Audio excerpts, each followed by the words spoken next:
have to apologize now, folks. There can be parts of this episode that are a little noisy.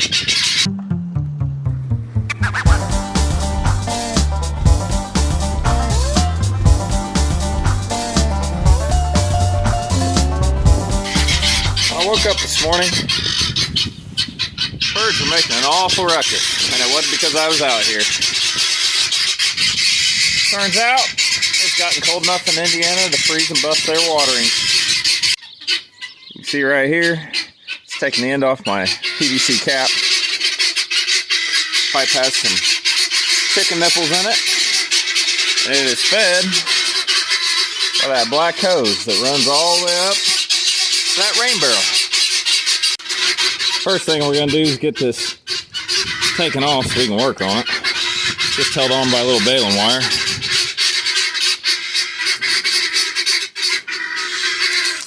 We're going to take it to the shop.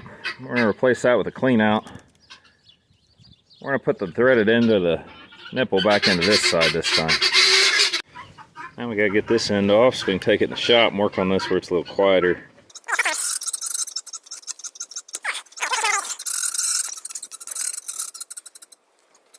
New plan. We're just going to cut this off. We got plenty of hose.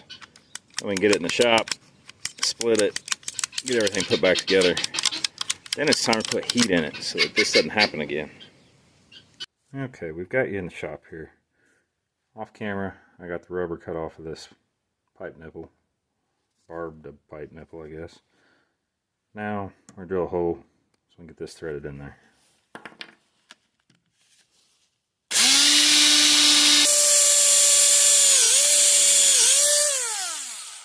Using a step drill just to make it easy on myself. Hoping I got the right size on here.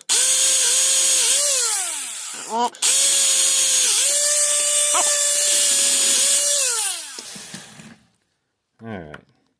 Now last time I had a pipe tap for this. This time I can't find it, so I'm hoping I can just force it.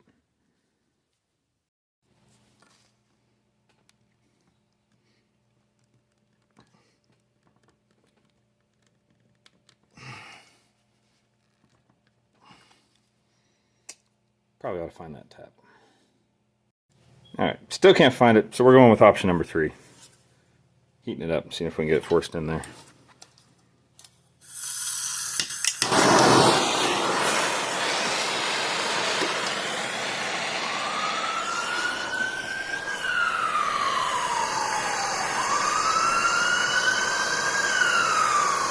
little hotter than I want.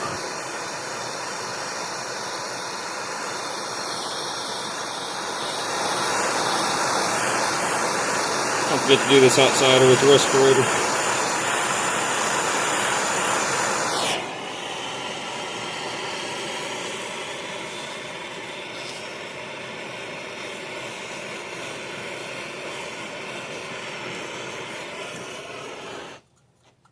I think we got a winner here, folks.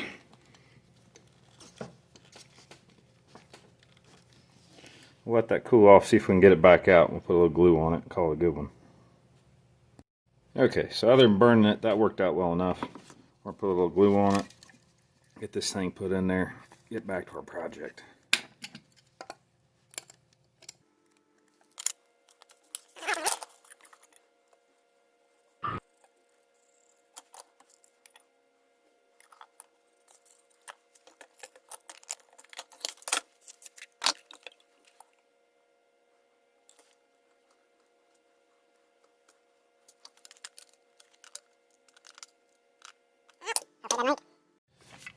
Now I need to repair the other end that busted off.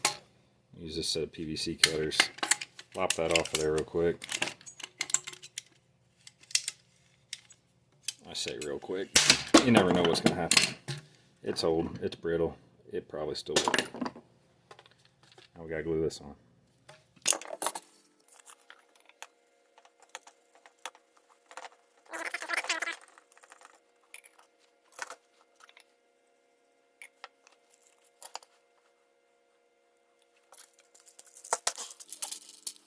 Should work. Probably ought to Teflon that. I don't think it's necessary. I've never had them leak. We're just going to tighten it up once this dries.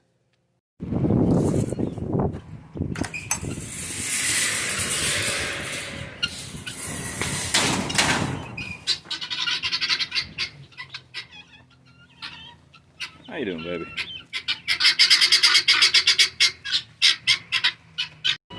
Anyway, I've got the pull tape through my rain barrel, through my hose.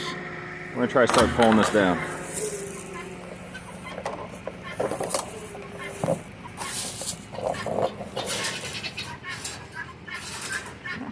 So far so good. Now we gotta get it in the hose.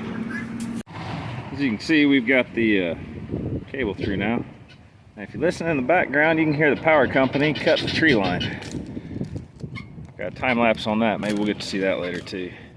I'm gonna feed this all the way out to the other end where I've taken off the clean out cap. Because of the way this was made, I'm gonna have to re-terminate it. Now I know these aren't supposed to be serviceable at home, but I think we can manage. We'll strip it back. Let's see if we get you a shot in there. We'll strip it back, put a crimp on the heating cables, and probably put a little silicone mold around that. Alright, they say this isn't user serviceable by length. I think we can pull it off. I'm going to strip this back a little bit.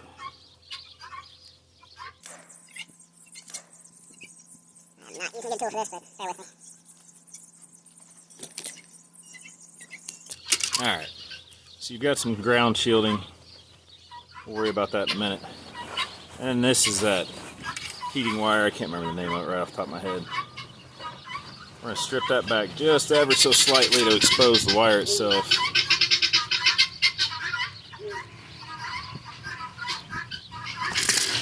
Okay. Just wrapped around that cloth. I'm going to use this metal sleeve. You know what? I'm going to go get a smaller metal sleeve real quick because that's just a little too big. Right. Slightly smaller metal sleeve. That other one was just too big.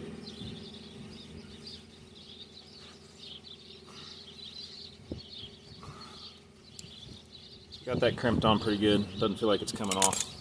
I'm going to use the original rubber mold to keep the water out. I'm going to fill it with 100% silicone. Get it back on there. Alright, so off camera, I kind of hollowed that out. Make a decent fit for this. I'm going to fill it full of silicone rubber and let that dry with one of my daughter's hairbands wrapped around it. That should keep it watertight enough for what we're doing.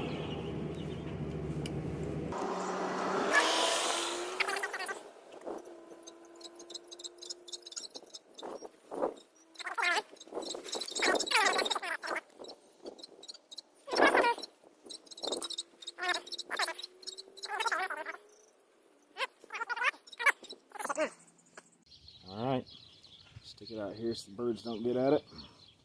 Call it a day. See if we can finish this up tomorrow. Welcome back to probably the most beautiful day in November I can remember. It is 60-some degrees and a little breezy. But we're going to try this out. Make sure it doesn't short out. Got the outlet plugged into the light here plugged into the same outlet as our heating cord, which is already starting to warm up. That's a good sign. The whole thing's plugged into a GFCI outlet, so we should know if we have a ground fault. Put it in the water here. Jug of water. Let it soak for a second. Make sure it doesn't trip.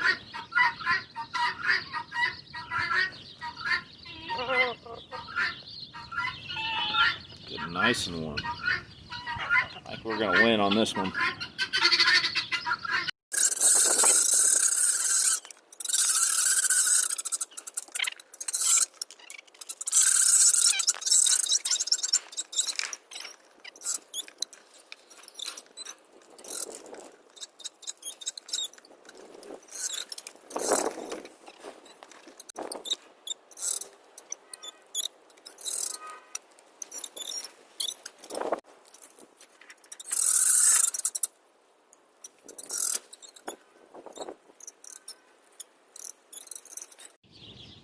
Here's the final system.